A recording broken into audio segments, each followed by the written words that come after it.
ফরজ গোসল না করে সেহরি খাওয়া যাবে কিনা দেখেন, এটা কিন্তু খুব গুরুত্বপূর্ণ। স্বামী স্ত্রী রাতে একসাথে ছিল, ইন্টিমেট হয়েছে, তাদের এখন গোসল ফরজ হয়েছে। এমন অনেক সময় দেখা যায় যে তারা যখন ভোর রাতে উঠেছে, এমন হতে পারে যে টাইম অনেক কম, তারা ঘুম থেকে দেরিতে উঠেছে, টাইম আছে 10 মিনিট, 15 মিনিট বা 20 মিনিট। এতে শুধু তারা খাবারটা খেতে পারবে, গোসল করতে পারবে না, বা তারা শুধু গোসল করতে পারবে, খাবার খেতে পারবে না।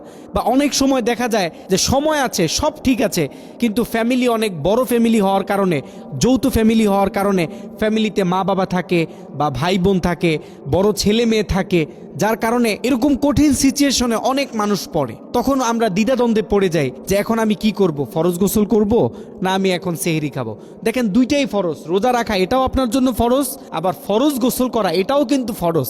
দেখেন, ফরজ গোসল করা মানে পবিত্রতা অর্জন করা। নবী করিম সাল্লাল্লাহু আলাইহি ওয়াসাল্লাম হাদিসে বলেন, আত-তুহুর শাতরুল ঈমান, পবিত্রতা ইমানের অঙ্গ। আবার কেউ কেউ বলে পবিত্রতা ইমানের একেবারে অর্ধেক। আপনার ভিতরে পবিত্রতা নাই, আপনার ভিতরে ইমান নাই।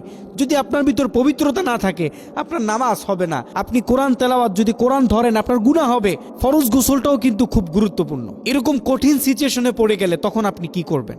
দেখেন, আল্লাহ পাক পবিত্র কোরআনে বলে, লা ইউকাল্লিফুল্লাহু নাফসান ইল্লা উসআহা, আমি আমার বান্দার সাধ্যের বাইরের কোনো কিছুই তার উপর চাপায়া দিব না। যেটাতে তার কষ্ট হবে, যেটাতে তার মানহানি হবে, যেটাতে তার সমস্যা হবে, এরকম কোনো কিছুই আমি আমার বান্দার উপর চাপিয়ে দিব না। ইসলামটাকে আমি সহজ করে দিয়েছি। এখানে মাসালা হলো, আপনি যদি এরকম কঠিন সিচুয়েশনে পড়ে যান, আপনি সুন্দর করে উজু করে নেবেন। শুধু ভালোভাবে ফ্রেশ হয়ে হাত মুখ ধুয়েই খাবার খেতে বসবেন না। আগে সুন্দর করে উজু করে নেবেন, সুন্দর করে উজু করে তারপর আপনি সেহরি খেয়ে নেবেন। তারপরে আপনি আপনার সুযোগ বুঝে ফরজ গোসল আদায় করে আপনি নামাজ আদায় করে নেবেন। ফরজ গোসলের আরেকটা গুরুত্বপূর্ণ মাসালা আপনাদেরকে আমি বলে দিই, যেই প্রবলেমটা আমরা অনেকে ফেস করি। অনেক সময় দেখা যায় যে স্বামী স্ত্রী ইন্টিমেট হয় দিনে। এরকম হতে পারে অনেক সিচুয়েশনের কারণে স্বামী স্ত্রী দিনে ইন্টিমেট হয়, দিনে তারা সহবাস করে, তাদের গোসল ফরজ হয়। এখন দিনে বেলা গোসল করাটা তাদের জন্য অনেক কষ্টকর হয়ে যায়, লজ্জাজনক হয়ে যায়। ফ্যামিলিতে অনেক লোক থাকে, হুট করে চাইলেই গোসল করা যায় না, এরকম সিচুয়েশনটা থাকে না।